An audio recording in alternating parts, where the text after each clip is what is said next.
Kumusta? Naranasan mo na bang magising mula sa isang napakalinaw na panaginip?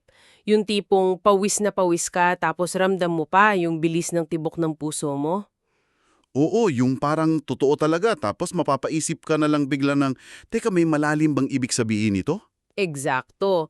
Kasi minsan, binabaliwala lang natin, di ba? Iinumin natin ng kape tapos ayun, makakalimutan na bago pa man magtanghalian. Tama?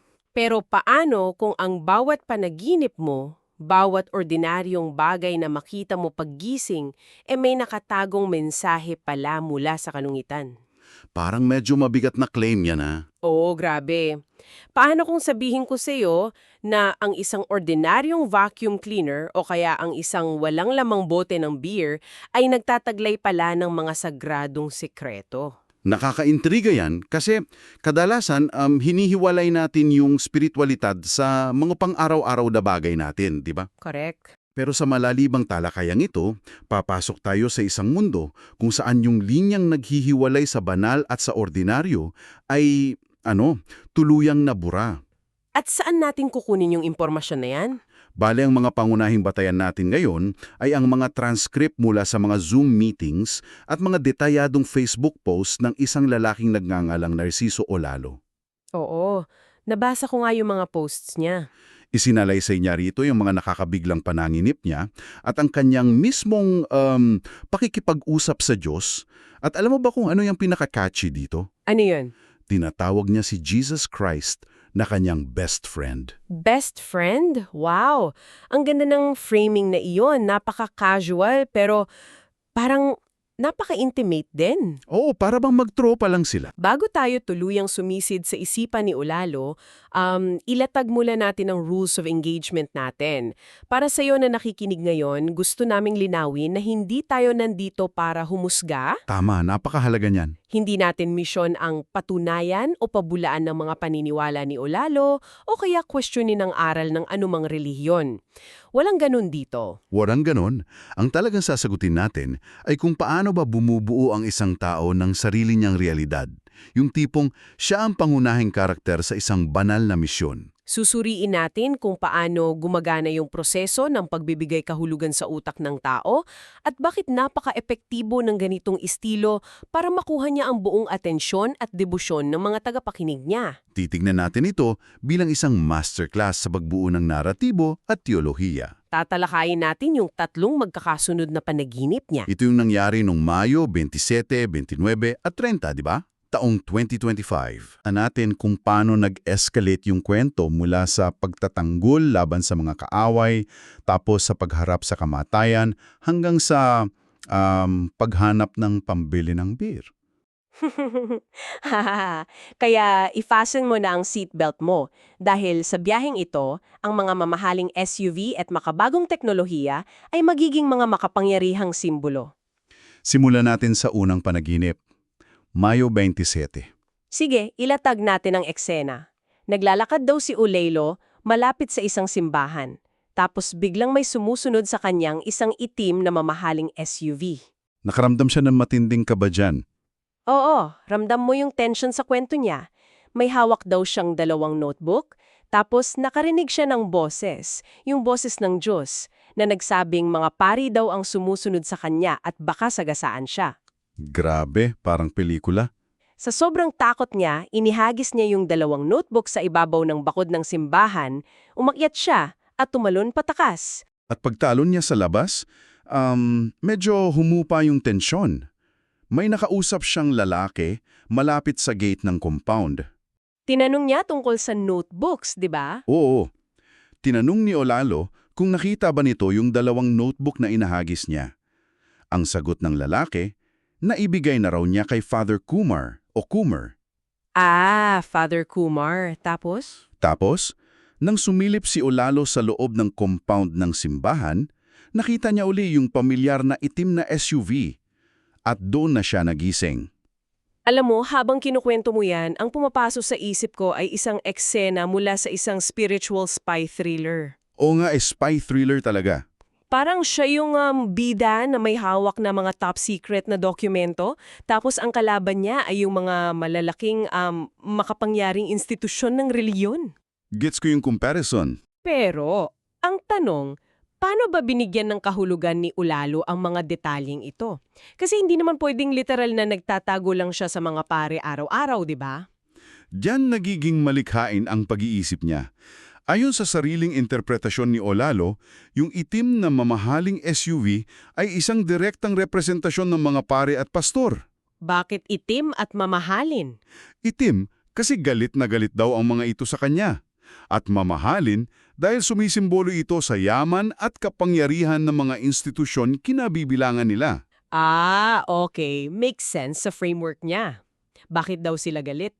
Dahil matapang na isinisiwalat daw ni Olalo yung mga baho nila, yung mga maling turo at ang ginagamit nilang panlilinlang sa mga tao. Tapos yung dalawang notebook, ano yung ibig sabihin nun?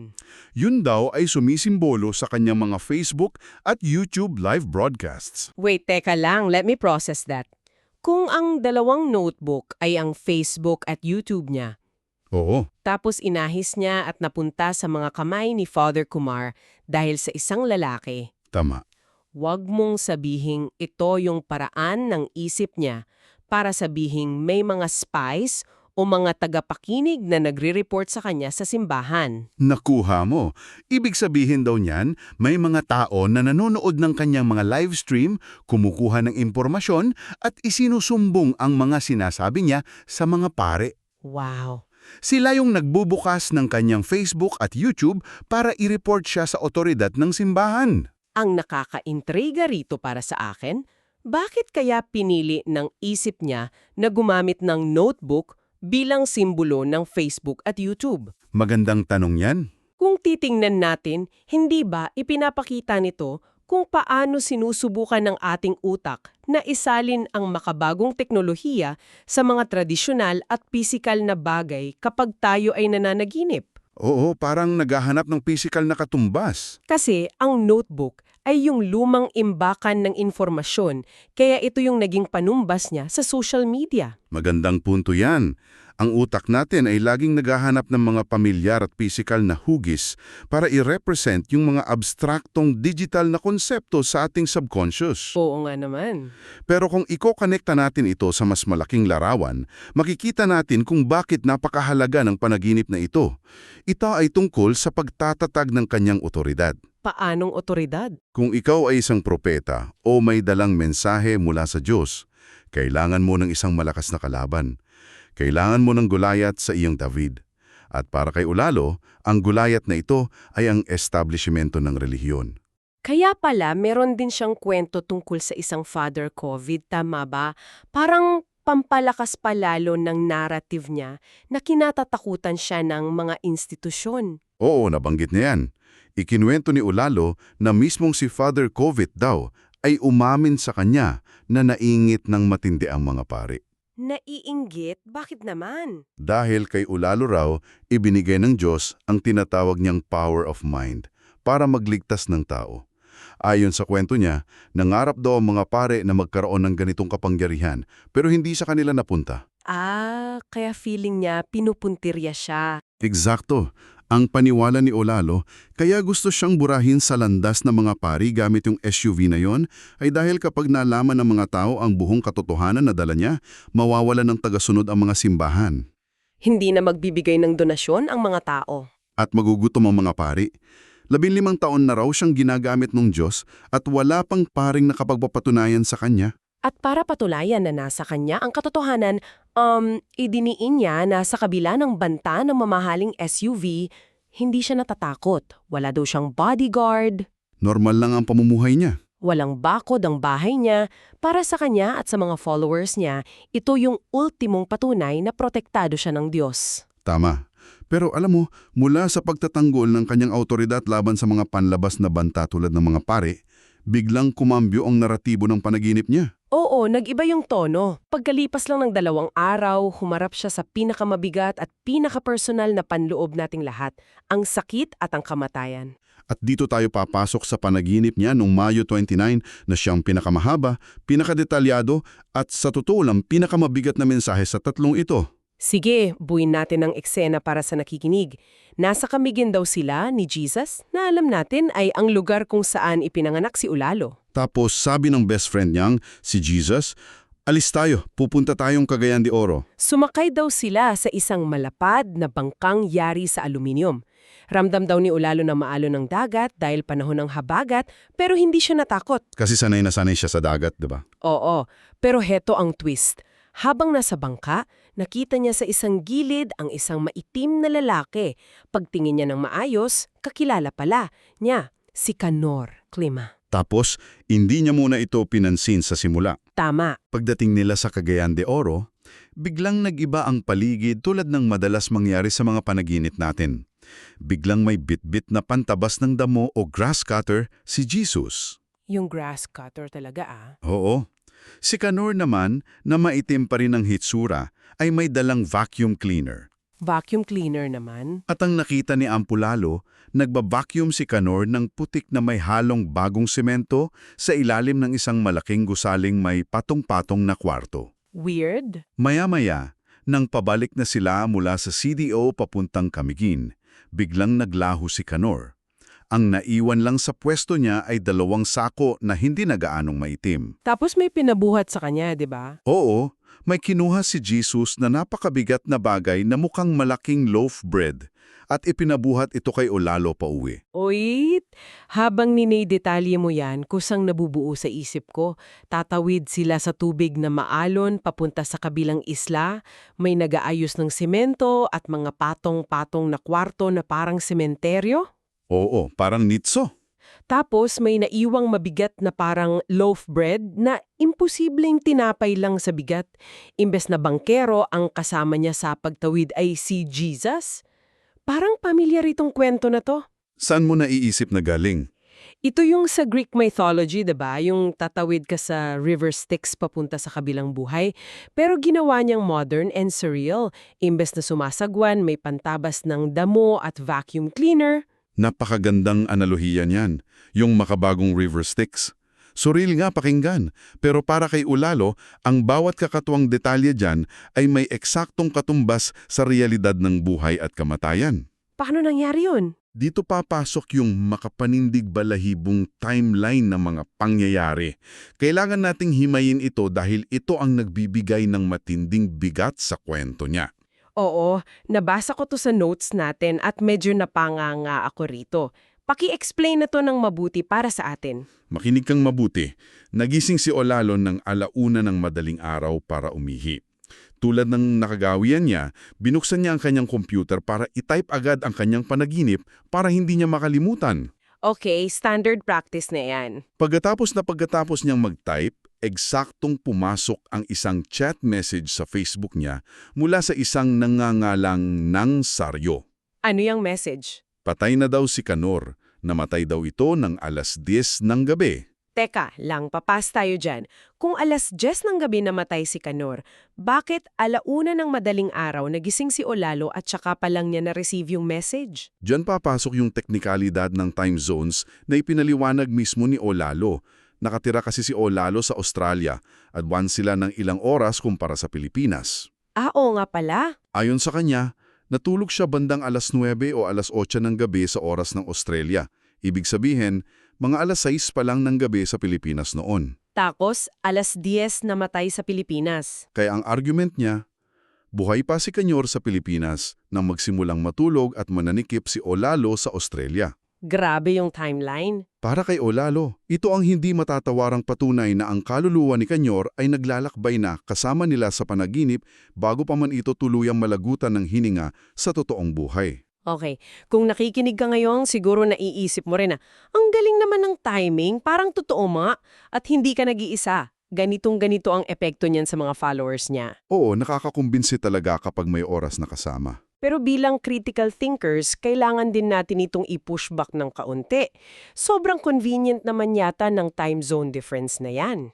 'Di ba? Anong nasa isip mo? Hindi kaya ito isang classic example ng tinatawag nating apophenia? Yung ugali ng utak ng tao na maghanap ng pattern o koneksyon sa mga bagay na nagkataon lang. Oo, madalas nangyayari yan. O kaya confirmation bias kung saan naghahanap ang isip niya ng paraan para pagtugmain ang panaginip niya sa biglaang balita ng pagkamatay. Napakahalagang itanong yan. Sa pananaw ng psikolohiya at siyensya, oo, yan eksakto ang definition ng apophenia. Ang isip ng tao ay hindi komportable sa random chance. Gusto natin palaging may dahilan, di ba? Oo, gusto nating may dahilan ng lahat, lalo na pagdating sa kamatayan ng isang kakilala. Pero, at ito ang mahalaga, sa loob ng mundo ng teolohiya ni Olalo, hindi ito apophenia, ito ay banal na kumpirmasyon. Kumpirmasyon na nagkatotoo yung panaginip. Ang paggamit niya ng time zones bilang ebidensya ay napakatalino dahil binibigyan niya ng estrukturang logical, mathematical pa nga ang isang karanasan espiritual. Nagkakaroon ng timestamp ang himala. At kapag may timestamp, nagiging fact siya sa isip ng mga tagapakinig. Paano niya ipinaliwanag yung mga kakatwang simbolo dun sa panaginip, yung vacuum at yung semento? Himayin natin ang sariling power of mind interpretation ni Olalo. Yung bangkang aluminium, isa raw itong ferry papuntang ospital sa Cagayan de Oro kung saan talaga dinala si Canor para magpagamot. At yung putik at semento. Yung putik, semento at ang gusaling may patong-patong na kwarto, iyon daw ay ang aktwal na sementeryo at ang nitsong inihanda para ilibing si Canor sa Camiguin. Wow! Tapos yung mabigat na loaf bread? Yung mabigat na loaf bread na binuhat ni Olalo pa uwi, hindi iyon tinapay, iyon ay ang kabaong. Grabe! At yung vacuum cleaner at yung 2 sako na lang ang naiwan dahil naglaho na si Canor. Ano sa tingin mo? Teka, kung yung semento ay nicho, tapos yung tinapay ay kabaong at maitim si Canor sa simula, tapos yung mga sako hindi na maitim, huwag mong sabihing ito yung mga kasalanan na nabura o napatawad na? Ang galing mo, eksakto. Sumisimbolo raw ang mga sako sa mga naiwang kasalanan ni Canor. Hindi na kulay itim yung mga sako dahil ayon kay Olalo, napagsisihan na ni Canor ang mga kasalanan niya bago siya mamatay. Kaya pala nililinis gamit yung vacuum. Oo, nilinis na ito. Kaya nga may vacuum cleaner, na vacuum ang dumi ng kanyang kaluluwa bago siya tulunyang mamayapa. Nakakamangha kung paano naging ganito kadetalyado ang istorya. Pero alam ko may mas malalim pang kasaysayan sina Olalo at Canor bago pa ang panaginip na ito. Tama ba? Meron nga, bibigay ng emosyonal na bigat sa panaginip. Ikinuwento ni Olalo na noong 2013 pa lang, pinagaling na raw niya si Canor mula sa stage 4 prostate cancer. Stage 4? Oo, sabi raw ng mga doktor noon, kumalat na ang cancer sa utak at spine kaya hindi na pwedeng operahan at bibigay na ito. Tapos anong nangyari? Pero nang gamutin daw ito ni Olalo gamit ang kapangyarihan ng kanyang isip at pananalangin, naging normal ang buhay ni Canor ng mahigit 1 dekada. 1 dekada pang nadagdag sa buhay niya. At dyan na pumasok yung napakagandang imahe sa huling bahagi ng panaginip nila pabalik sa Camiguin. Yung nakakita sila ng bahaghari. Oo, nakakita raw sila ng isang malaking bahaghari. Tinanong ni Olalo si Jesus kung ano iyon. Ang sagot ni Jesus, ganyan talaga ang buhay ng tao. Parang isang rainbow na kusang maglalaho at lilipas din. I gotta say, that is deeply poetic. Poetic and theologically brilliant. Ito ang paliwanag ni Olalo tungkol sa himala at kamatayan. Paano niya ipinaliwanag? Iginiit niya na ang tao raw laging humihingi ng himala. Gusto natin palaging may dugtong ang buhay para hindi tayo mamatay. Kapag may sakit ang mahal natin sa buhay, gusto natin silang gumaling agad. Oo nga naman, natural yun sa atin. Pero ang bahaghari ay ang mensahe ng Diyos na lahat ng tao ay may hangganan. Walang permanenteng nasa lupa. Hindi pwedeng palaging himala ang ibigay ng Diyos dahil kung ganun, walang mamamatay at sisikip ang mundo. Kaya tapos na ang oras niya. Binigyan na raw ng himala si Canor manin 2013, kaya ngayon tapos na ang kanyang bahaghari. Dumating na ang oras niya. Alam mo, ang galing talaga ng framing na iyon. Ang bahaghari ay nagiging isang napakagandang palusot o pagpapaliwanag kung bakit hindi na gumaling si Canor ngayon. Oo, nababago yung perspektibo. Imbes na isipin ng mga tao na bakit hindi siya pinagaling ulit ni Olalo, ang naratibo ay nagiging tapos na ang oras niya na itinakda ng Diyos. Napakabigat ng usapang ito. Kamatayan, kabilang buhay, mga kaluluwang nililinis gamit ang vacuum. Oo, medyo heavy. Pero, kinabukasan din, Mayo 30, ang panaginip ni Olalo ay biglang umikot. Isang napakalaking whiplash. Walang kabaong, walang kaluluwang naglalakbay sa karagatan. Ano ang napanaginipan niya? Ang pag-inom ng malamig na beer. Oo, ang bilis ng shift, no? Mula sa cosmic at life and death stakes, biglang bumagsak tayo sa napakamundano. Sige, kwento mo yung panaginip. Sa pananginip na ito noong May 30, naka-lunch break daw si Ulalo sa kanyang trabaho sa Australia. Sumandal siya sa dingding at nakaidlip. At sino na naman ang katabi niya? Ang best friend niya ang si Jesus. Tama. Sabi ni Ulalo sa panaginip, "Best friend, gusto kong uminom ng beer." Biglang may dinampot si Jesus na isang bukas at walang lamang bote ng beer. Walang laman. Walang laman. Sinilip ni Jesus ang loob nito habang nakaharap kay Ulalo. Natakot daw si Ulalo na matapunan siya ng natitirang patak ng beer, kaya hinawakan niya ang braso ni Jesus. Tapos nag-defend siya. Oo, nag-defend siya na sinabing, "Hindi ko naman sinabi na hindi ako iinom." Ang sagot lang ni Jesus sa kanya nang nakangiti, "Halina, alis na tayo." The audacity of this dream.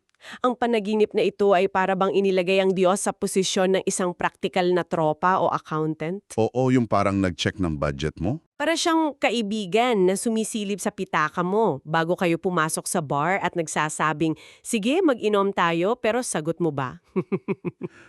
Haha, totoo yan. Kung ikaw yung nakikinig at naisip mong napaka-weird na idinadamay ang Diyos sa pag-inom ng beer, intindihin natin kung paano ito tumugma sa totoong buhay ni Olalo ng araw na iyon. Diyan nagkakaroon ng sense ang lahat. Biyernes noon, gustong-gusto talaga ni Ulalo na uminom ng beer dahil pagod siya sa trabaho at gusto niyang mag-relax. Gusto niyang mag-unwind. Ang problema, wala pa siyang pera sa bulsa dahil na-delay ang sweldo niya na dapat ay papasok na sa bangko niya nung Biyernes na iyon.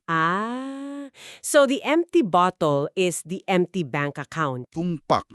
Ang interpretasyon ni Ulalo gamit ang kanyang power of mind, ang pagsilip ni Jesus sa walang lamang bote ay nangangahulugang, "Gusto mong uminom? Pwede naman, pero tingnan natin kung may pera ka." Kaya walang laman yung bote na ipinakita. Oo. Ang nakakatuwa pa rito, nang hapong iyon, nilibre siya ng katrabaho niyang si Susan ng beer.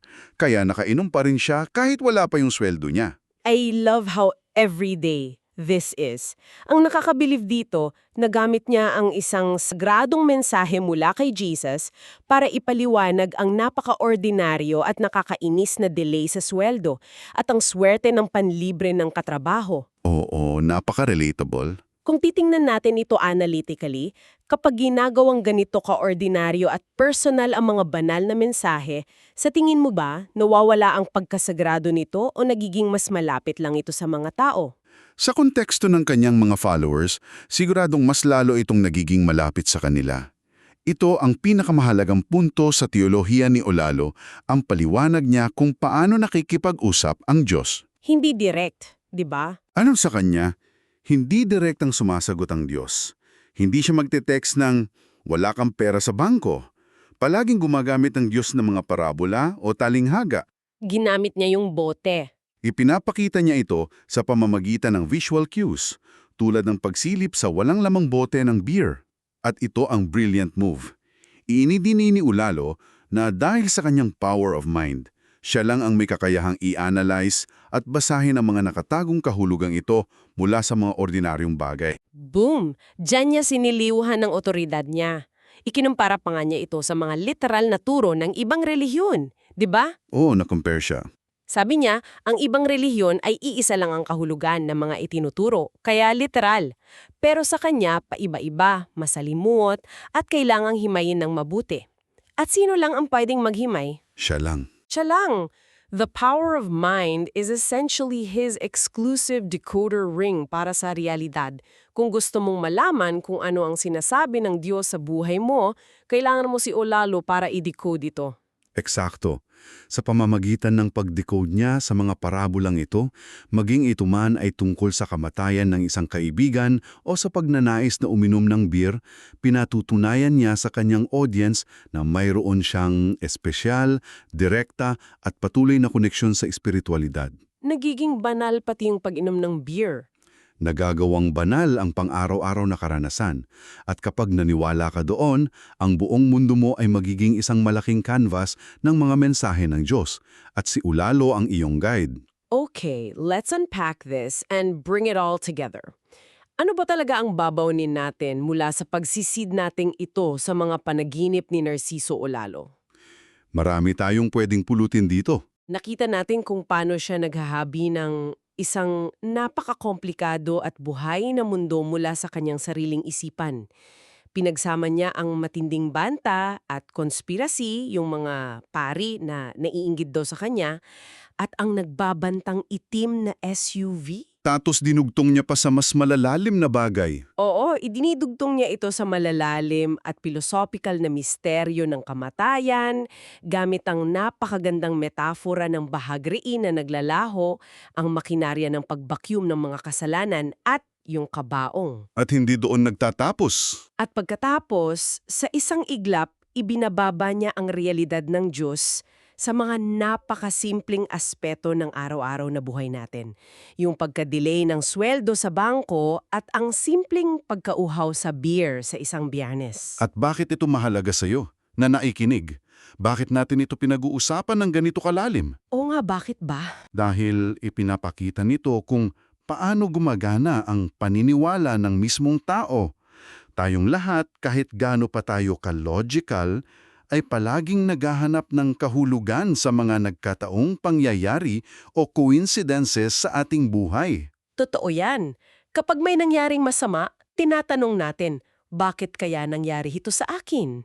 Si Olalo ay nagbibigay ng perpektong halimbawa kung paano ang lahat ng bagay mula sa malaking alon sa dagat ng Camiguin, sa mathematical time zone difference ng Australia at Pilipinas, hanggang sa isang bukas at walang lamang bote ng beer, ay maaaring lagyan ng napakalalim na kahulugan. Basta ginamitan mo ng matinding paniniwala at ng tinatawag niyang power of mind. Binibigyan niya ng pattern ng chaos ng buhay. At kapag hinanapan mo ng koneksyon ang mga bagay-bagay na walang kinalaman sa isa't isa, makakabuo ka talaga ng isang makapangyarihang kwento kung saan ikaw ang beda. Laging may kwento. Kaya bago tayo maghiwalay, mag-iiwan kami sa inyo ng isang tanong na medyo nakakabaliw isipin.